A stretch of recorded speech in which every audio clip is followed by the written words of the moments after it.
आप समझ सकते हैं कि किस तरह से राहुल गांधी के ऊपर जो विश्वास है वो अब लगभग कम होता हुआ नजर आ रहा है, या यूं कहें कि ख़त्म ही होता हुआ नजर आ रहा है। तो ऐसे में प्रियंका गांधी को भी साइडलाइन करने का मतलब यह है कि जो परिवारवाद की लगातार बात की जाती थी कि कांग्रेस पार्टी में सिर्फ गांधी परिवार का प्रभाव नजर आता है, उसको भी कम करने का ये प्रयास हो सकता है कि अगर इन दो चेहरों को हम बैक सपोर्ट से अगर यूज़ करते हैं तो शायद बीजेपी उतना कह सकते हैं कि बार इनके ऊपर करती हुई नजर ना आए, क्योंकि मुख्य चेहरे ये नहीं है। हो सकता है इन सब के बीच में अशोक गहलोत को कोई बड़ी जिम्मेदारी यहाँ पर देने का विचार विमर्श किया जा रहा है। इस पार्टी विधानसभा चुनाव में हार को लेकर के इतना ज़्यादा जो है चिंता और विचार विमर्श करने के बजाय 2024 के चुनाव पर फोकस करना चाहिए। जो बदलाव किए जा रहे हो सकता है कि इससे ये विपक्ष अपने आप को ही और ज़्यादा कमज़ोर करने का काम करेगा। आपको ममता बनर्जी पसंद नहीं कर रही, अरविंद केजरीवाल आपकी एक्सेप्टेंस, आप सिर्फ लालू यादव के भरोसे आप पूरे इंडिया गठबंधन को साध नहीं पाएंगे। इवन नीतीश कुमार भी राहुल गांधी के ज़्यादा हित में नहीं है। नमस्कार, मैं नाज़मीन खान और आप देख रहे हैं SPN9 न्यूज़। आपका बहुत बहुत स्वागत है मेरे खास प्रोग्राम बात सच की में। विधानसभा चुनाव के बाद लोकसभा चुनाव की तैयारियों को लेकर तमाम विपक्षी पार्टियां कई बड़े बड़े फैसले लेती हुई नजर आ रही हैं। विपक्षी पार्टियों में से कांग्रेस पार्टी की बात की जाए तो अभी हाल ही में एक बड़ा फेरबदल कांग्रेस पार्टी ने किया है। कई चेहरों को कई राज्यों में उतारा है और कई चेहरों को कहीं ना कहीं उनके राज्य से हटाते हुए भी नजर आए हैं। क्या इस वजह से कांग्रेस पार्टी आने वाले लोकसभा चुनाव को जीत पाएगी? क्या कांग्रेस पार्टी भारतीय जनता पार्टी की राह पर चलती हुई नजर आ रही है? तमाम सवाल बन रहे हैं, क्योंकि आपको बता दें कि राजस्थान में सचिन पायलट और उत्तर प्रदेश में प्रियंका गांधी वाड्रा को लेकर तमाम जिम्मेदारियां जहां सौंपी गई हैं तो वहीं जिम्मेदारियां वापस ली भी गई हैं। आपको बता दें कि सचिन पायलट को लेकर एक बड़ी जिम्मेदारी ये सौंपी गई है कि अब उन्हें छत्तीसगढ़ का प्रभारी बना दिया गया है। तो वहीं उत्तर प्रदेश की बात की जाए तो उत्तर प्रदेश में प्रियंका गांधी वाड्रा को हटाकर यहां पर अविनाश पांडे को प्रभारी नियुक्त किया गया है, जिसके बाद यह देखा जा रहा है कि क्या कांग्रेस पार्टी परिवारवाद खत्म करना चाहती है? क्या कांग्रेस पार्टी इस बदलाव के साथ लोकसभा चुनाव और भारतीय जनता पार्टी को सीधी टक्कर देना चाहती है? तमाम सवाल यहां पर बनते हुए नजर आते हैं। न्यूज रूम में खंगालने की कोशिश करेंगे। सबसे पहले अमन सर मेरे साथ मौजूद हैं। सर, आपका बहुत बहुत स्वागत है। सर, जैसे कि देखा जाए कि हाल ही में अभी सचिन पायलट को छत्तीसगढ़ में उतार दिया गया प्रभारी के रूप में, और उत्तर प्रदेश में प्रियंका गांधी वाड्रा की बजाय यहां पर अविनाश पांडे को उतारा है। तो कांग्रेस पार्टी यहां पर किस राह पर चल रही है? क्या भारतीय जनता पार्टी की राह पर चलती हुई नजर आ रही है? क्योंकि देखा जाए तो नए चेहरों को उतारना भारतीय जनता पार्टी की एक रणनीति, तमाम वर्गों को साधना, ये कोशिश भारतीय जनता पार्टी कर रही है। तो क्या यही कोशिश अब यहाँ पर कांग्रेस पार्टी भी करती हुई नजर आ रही? देखिए, बिल्कुल, और प्रियंका गांधी की पहले बात करना ज़रूरी हो जाता है, क्योंकि उनको लेकर एक अलग तरह का माहौल कांग्रेस पार्टी में कम से कम नज़र आता है। क्योंकि बहुत सारे लोग ये कहते हैं कि अगर वो प्रॉपर रूप से आती हैं तो शायद कांग्रेस पार्टी का हाल जो है वो जिस तरह का बेहाल है वो शायद बेहतर हो जाए। लेकिन 2022 में उन्होंने लगातार यूपी की ज़मीन पे काम किया, वहाँ पर लगातार प्रचार प्रसार किया, पार्टी का नतीजा सिर्फ 2 सीट रही। तो ऐसे में उनका भी कहीं ना कहीं जो कद है, अब मुझे लगता है कि वो जैसे पहले ऑरा उनका बना हुआ था उसमें ज़रूर कहीं ना कहीं कमी आई है, और यही वजह है कि अविनाश पांडे को यूपी का प्रभारी बनाया गया है और प्रियंका गांधी को मुक्त कर दिया गया। दूसरी बात की राहुल गांधी जो पहले अध्यक्ष थे कांग्रेस पार्टी के, वो भी एकमात्र जो कह सकते हैं कि पार्टी के नेता बनकर रह गए। हालांकि सबसे अधिक चर्चित चेहरों में से वही है कांग्रेस पार्टी के, लेकिन उसके बावजूद भी चाहे भारत जोड़ो यात्रा हो या तमाम तरह से मध्य प्रदेश और जो भी 5 राज्यों में चुनाव हुआ उसमें उनका जाना हो, हर जगह पे उनका ही चेहरा मुख्य तौर पर पेश किया जाता है। लेकिन उसका जो कह सकते हैं रिजल्ट इतना बेहतर नहीं आ रहा, और यही वजह कांग्रेस पार्टी सोच रही है कि सीधे तौर पर उनका चेहरा ना लाकर पार्टी में उनको एक अलग तरह से पेश किया जाए। और जैसा आपने देखा भी कि जिस तरह से इंडी गठबंधन की बैठक में भी ये इस बात सामने आई कि खरगे का चेहरा पीएम पद के लिए आगे किया गया। तो आप समझ सकते हैं कि किस तरह से राहुल गांधी के ऊपर जो विश्वास है वो अब लगभग कम होता हुआ नजर आ रहा है, या यूं कहें कि ख़त्म ही होता हुआ नजर आ रहा है। तो ऐसे में प्रियंका गांधी को भी साइडलाइन करने का मतलब यह है कि जो परिवारवाद की लगातार बात की जाती थी कि कांग्रेस पार्टी में सिर्फ गांधी परिवार का प्रभाव नजर आता है, उसको भी कम करने का ये प्रयास हो सकता है। क्योंकि ये लगातार जो इल्ज़ाम है बीजेपी लगाती रही, बारंबार लगाती रही है, और हो सकता है कि तमाम सारे जो दल अब इंडी गठबंधन में आए हैं उनका भी ये सोचना हो कि अगर इन दो चेहरों को हम बैक सपोर्ट से अगर यूज़ करते हैं तो शायद बीजेपी उतना कह सकते हैं कि बार इनके ऊपर करती हुई नजर ना आए, क्योंकि मुख्य चेहरे ये नहीं है। यहाँ पर ये सवाल रहेगा कि बहन भाई की जोड़ी देखी तो जाती है, लेकिन अगर परिवारवाद की बात करें तो कांग्रेस पार्टी हमेशा से राहुल गांधी को आगे करती रही है। प्रियंका गांधी वाड्रा भी कहीं ना कहीं राहुल गांधी के बाद आती है। अगर जिम्मेदारियां दी जाती हैं तो प्रियंका गांधी वाड्रा क्या सटीक नहीं बैठती हैं? क्यों यहाँ पर देखा जाएगा कि सिर्फ परिवारवाद है तो राहुल गांधी और प्रियंका गांधी वाड्रा की बात जो करें हम यहाँ पर, तो प्रियंका गांधी वाड्रा की जिम्मेदारियाँ अगर दी जाएँ उन्हें तो यहाँ पर एक तरीके से बदलाव देखा जा सकता है। क्या लगता है? देखिए बिल्कुल, और बदलाव जैसे हिमाचल में देखा हमने कि वहाँ पर उन्होंने कैंपेनिंग की, जीत हासिल हुई। कर्नाटक में भी काफ़ी उनके कह सकते हैं कि रैलियाँ हुई, तमाम बार वो गई।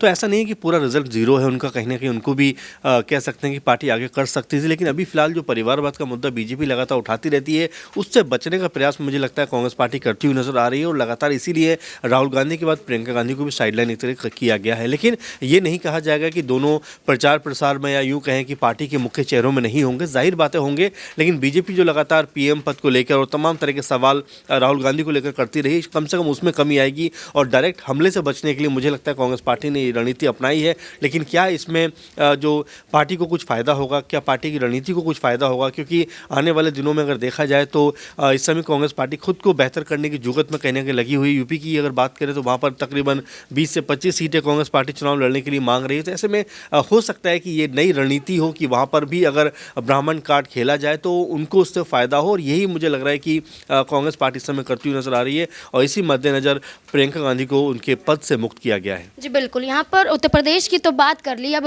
राजस्थान की बात करें तो अशोक गहलोत के मुकाबले सचिन पायलट को ये जिम्मेदारी यहाँ पर छत्तीसगढ़ में सौंपी गई है। आपको बता दें कि तमाम सवाल जो बनते हुए नजर आ रहे हैं, इसमें यह भी कहा जा रहा है कि क्या अशोक गहलोत को तमाम तरीके से कांग्रेस पार्टी ये नहीं दिखाना चाहती है कि अब उनको बड़ी जिम्मेदारियाँ सौंपी जाए, सिर्फ सचिन पायलट ही कांग्रेस पार्टी के लिए एक सटीक चेहरा बैठते हैं। नेहा भी मेरे साथ हैं, उनसे जानने की कोशिश करेंगे कि नेहा, जैसे कि देखा जाए कि सचिन पायलट को छत्तीसगढ़ का प्रभारी बना दिया गया है, अब ऐसे में क्या अशोक गहलोत को ये जिम्मेदारियां नहीं सौंपी गई हैं? और वहीं अशोक गहलोत ऐसे ऐसे बयान देते हुए भी नजर आए और उन पे ये भी आरोप लगे हैं कि वो ही नहीं चाहते हैं कि सरकार रिपीट हो। तो क्या कांग्रेस पार्टी के लिए अशोक गहलोत एक खतरा बनते हुए नजर आ रहे हैं, इसलिए सचिन पायलट को यहाँ पर जिम्मेदारियां सौंपी जा रही? देखिए, ऐसा नहीं यहाँ पर कहा जा सकता। अगर मैं बात करूँ अशोक गहलोत की, तो अशोक गहलोत देखिए, एक तो यहाँ पर कह सकती हूँ कि उम्रदराज नेता हो चुके हैं, और साथ ही साथ यहाँ पर अगर तजुर्बे की भी बात की जाए, देखिए एक तजुर्बा है उनके पास। लेकिन कहीं ना कहीं अशोक गहलोत को जिम्मेदारी ना देने की वजह उनका स्वास्थ्य भी हो सकता है। देखिए काफ़ी दिनों से देखा जा रहा है कि अशोक गहलोत का स्वास्थ्य खराब चल रहा है, और कहीं ना कहीं हो सकता है कि उनको लोकसभा चुनाव में कोई जिम्मेदारी दी जा सकती है। सचिन पायलट को छत्तीसगढ़ का प्रभारी अगर बनाया है तो हो सकता है और भी जगह जहां लोकसभा चुनाव की इस वक्त तैयारियां चल रही हैं, लगातार मीटिंग्स यहां पर चल रही है। देश के प्रधानमंत्री मोदी, अमित शाह, जेपी नड्डा, तमाम मुलाकात यहां पर अलग अलग नेताओं से करते नजर आ रहे हैं। हो सकता है इन सब के बीच में अशोक गहलोत को कोई बड़ी जिम्मेदारी यहां पर देने का विचार विमर्श किया जा रहा है। इस वजह से यहां पर अभी गहलोत के बारे में कोई सोच विचार नहीं किया होगा। जी बिल्कुल, यहाँ पर दोबारा परिवारवाद की बात करें तो अबरार मेरे साथ मौजूद है। जैसे कि देखा जाए कि ये कहा गया कि पीएम चेहरे को लेकर इंडिया गठबंधन की तरफ से ये कहा गया कि यहाँ पर मल्लिकार्जुन खड़गे सही साबित होते हैं, यानी कि राहुल गांधी को साइड किया गया। तो अबरार, जैसे कि अभी ये कहा गया कि कांग्रेस पार्टी कहीं ना कहीं इन मुद्दों के जरिए परिवारवाद को खत्म करना चाहती है, तो क्या कांग्रेस वाकई परिवारवाद को खत्म करेगी? क्योंकि देखा जाए तो राहुल गांधी से ही कांग्रेस पार्टी का वजूद नजर आता है। क्या लगता है, परिवारवाद खत्म होगा कांग्रेस पार्टी से?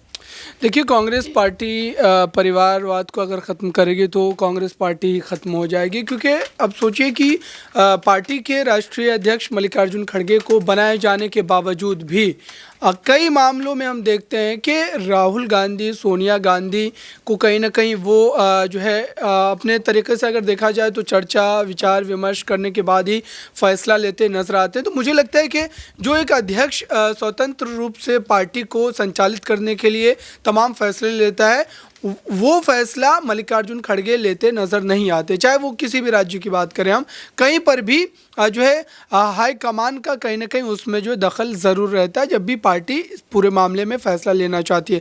और जहाँ तक राजस्थान की बात है तो मुझे लगता है कि राजस्थान में एक बार फिर से कांग्रेस पार्टी के लिए वही चुनौतियाँ खड़ी हो गई है जो इससे पहले 1-1.5 वर्षों तक थी। और अब पार्टी जो है चुनाव से पहले भले ही जो है नेताओं के बीच के विवाद को ख़त्म करने का जो है तमाम दावा भर रही थी और ये कह रही थी कि पार्टी के तमाम नेता एक साथ हैं, लेकिन आप देखिए कि फिर से एक बार वही विवाद जो छिड़ता हुआ नजर आ रहा है। तो मुझे लगता है कि कांग्रेस पार्टी विधानसभा चुनाव में हार को लेकर के इतना ज़्यादा जो है चिंता और विचार विमर्श करने के बजाय 2024 के चुनाव पर फोकस करना चाहिए, क्योंकि अब उतना ज़्यादा समय नहीं रह गया और इस समय जो नीतियां बनाई जाएंगी उन्हीं नीतियों की बदौलत जो है उन्हें 2024 के चुनाव में वोट मिलते नजर आएंगे। जी बिल्कुल, 2024 के लोकसभा चुनाव को लेकर बात की जा रही है, तो ऐसे में इंडिया गठबंधन कई बैठकें करते हुआ भी नजर आ रहा है। ऐसे में बैठकों की बात की जाए तो कई फैसले लिए जाते हैं, कई फैसले ऐसे भी लिए जाते हैं जो कहीं ना कहीं एक दूसरी पार्टी के विरुद्ध नजर आते हैं।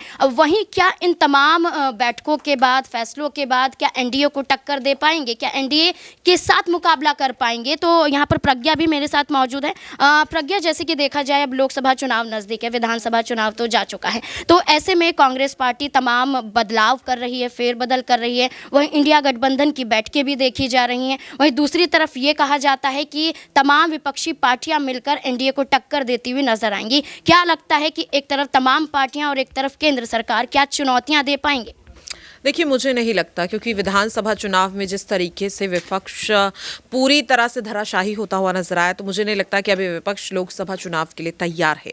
क्योंकि विधानसभा चुनाव को लेकर इतने बड़े बड़े वादे किए जा रहे थे, दावे किए जा रहे थे जनता के बीच जाकर, चाहे कांग्रेस हो, समाजवादी पार्टी हो या कोई भी अन्य पार्टी हो। लेकिन क्या हुआ, किसके पक्ष में जनता जाते हुए नजर आई, वो आपने और हमने सभी ने देखा। और जाहिर तौर पर बहुत कम समय बचा है लोकसभा चुनाव के लिए, तो मुझे नहीं लगता कि विपक्ष के पास कोई ऐसा बड़ा मास्टर स्ट्रोक है या कोई ऐसी बड़ी चीज है या कोई कह सकते हैं ऐसी रणनीति है जो इतने कम समय में जनता के बीच जाकर अपने आप को जमीनी स्तर पर उतना मजबूत कर सके।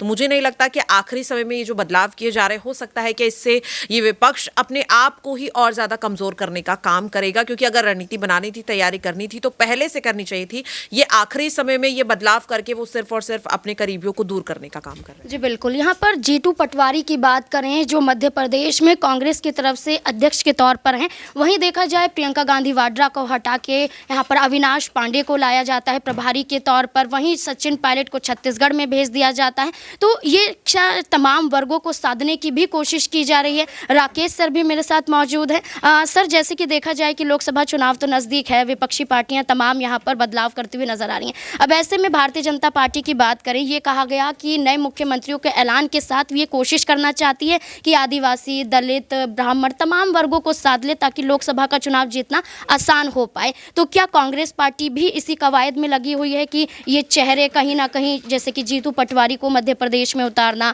अविनाश पांडे को यहाँ पर उत्तर प्रदेश में लेकर आ रहे हैं और वहीं सचिन पायलट को छत्तीसगढ़ में भेज रहे हैं, क्या लगता है आपको? देखिए नाजमीन, जो उदयपुर में कांग्रेस की बैठक हुई थी पिछले साल, उदयपुर कन्वेंशन जो कांग्रेस ने पास किया, रेजोल्यूशन पास किए, उसमें ये बात थी कि हम युवा चेहरों को मौका देंगे।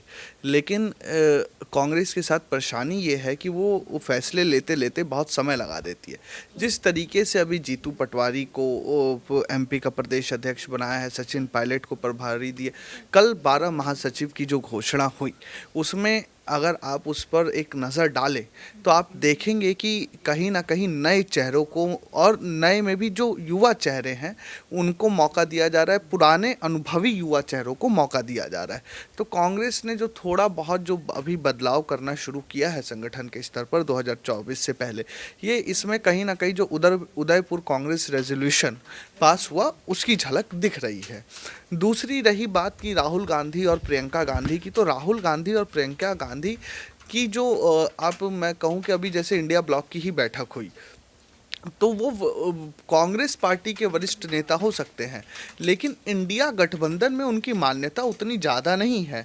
आपको ममता बनर्जी पसंद नहीं कर रही, अरविंद केजरीवाल आपकी एक्सेप्टेंस, आप सिर्फ लालू यादव के भरोसे आप पूरी इंडिया गठबंधन को साध नहीं पाएंगे। इवन नीतीश कुमार भी राहुल गांधी के ज़्यादा हित में नहीं है।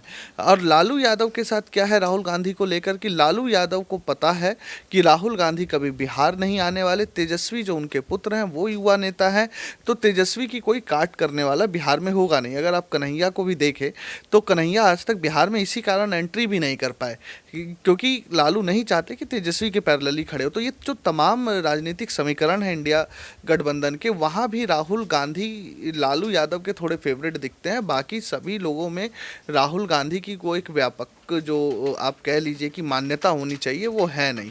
रही बात प्रियंका गांधी की, तो प्रियंका गांधी यूपी में लड़ नहीं पाई। लड़की हूँ, लड़ सकती हूँ, बड़ा मुश्किल हो गया उनको कैंडिडेट नहीं मिले। आप हिमाचल की बात कर रहे हैं तो हिमाचल में ना, मैं प्रियंका गांधी ने बहुत मेहनत की, लेकिन सुखविंदर सिंह सुक्खू धरातल के नेता हैं, उनकी मेहनत ज़्यादा थी। कर्नाटका की बात कीजिए, प्रियंका गांधी ने मेहनत की, लेकिन डीके शिव कुमार की मेहनत ज़्यादा है वहाँ पर।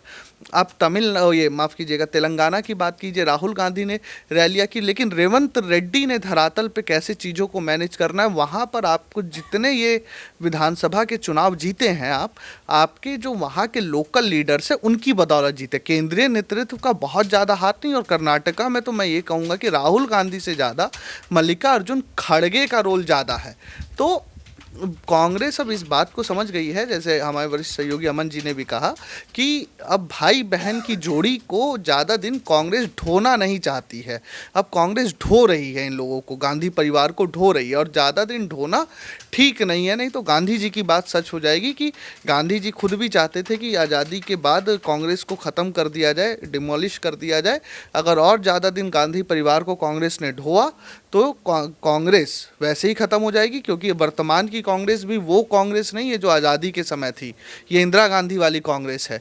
और जो बच्ची खुची जो इंदिरा गांधी एक बंटवारा करके कांग्रेस जो चल रही है उनके परिवार की, ये अगर नहीं सुधरे, ढोते रहे भाई बहन को, तो बड़ी समस्या होने वाली है आगे आने वाले समय में। जी बिल्कुल, यानी कि कांग्रेस पार्टी को पूरी तरह से परिवारवाद को खत्म करना पड़ेगा और तमाम नए चेहरों पर या पुराने चेहरों पर भी दाव आजमाना है, तो वो बिल्कुल ही एक तरीके से कांग्रेस पार्टी के लिए सटीक बैठने चाहिए। अब जो संगठन में फेरबदल हुआ है और जिस तरीके से इंडिया गठबंधन की बात करें, वो नाखुश कहीं ना कहीं कांग्रेस पार्टी से नजर आ रहा है। क्या ऐसे में 2024 का लोकसभा चुनाव कांग्रेस पार्टी जीतती हुई नजर आएगी? क्या कुछ लगता है इस मुद्दे को लेकर? क्या राय है आपकी? कमेंट बॉक्स में ज़रूर बताएं। देखते रहें SPN9 न्यूज़। धन्यवाद।